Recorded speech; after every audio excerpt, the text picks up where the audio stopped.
শিক্ষার্থীদের আন্দোলনের মুখে খুলনা প্রকৌশল ও প্রযুক্তি বিশ্ববিদ্যালয়ের ভিসি অধ্যাপক মোহাম্মদ মাসুদ ও প্রভিসি অধ্যাপক এস.কে শরীফুল আলম অবশেষে পদত্যাগ করেছেন।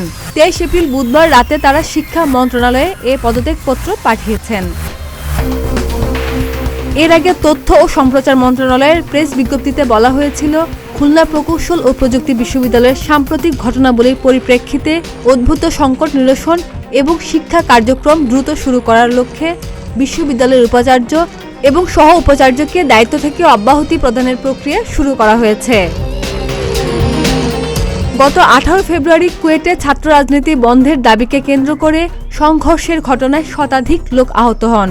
পরদিন প্রশাসনিক ভবন সহ সব একাডেমিক ভবন তালা ঝুলিয়ে দেন শিক্ষার্থীরা। ওই দিন দুপুরে সিন্ডিকেট সভায় কুয়েটে সব ধরনের রাজনৈতিক কর্মকাণ্ড বন্ধ রাখার সিদ্ধান্ত হয়। 25 ফেব্রুয়ারি সব আবাসিক হল অনির্দিষ্টকালের জন্য বন্ধ ঘোষণা করা হয়। এরপর আবাসিক হল খুলে দেওয়ার দাবিতে 13 এপ্রিল বিকাল থেকে শিক্ষার্থীরা প্রশাসনিক ভবনের সামনে অবস্থান নেন।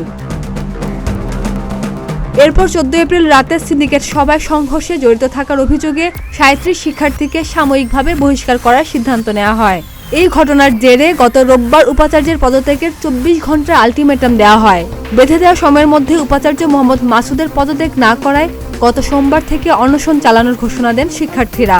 শিক্ষার্থীদের অনশনের প্রায় 58 ঘন্টা পর বুধবার দিবাগত রাত 1টার দিকে তাদের জুস পান করিয়ে অনশন ভাঙান বিশ্ববিদ্যালয় মঞ্জুরি কমিশনের সদস্য অধ্যাপক তানজিমউদ্দিন খান। কুয়েট শিক্ষার্থীদের চলমান আন্দোলনের বিভিন্ন কর্মসূচি ঘোষণা দেওয়া হয় কুয়েট 19 নামের একটি ফেসবুক পেজে।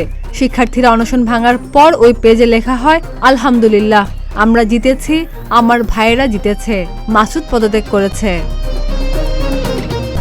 খাদিজা নিপা, প্রতিদিনের বাংলাদেশ।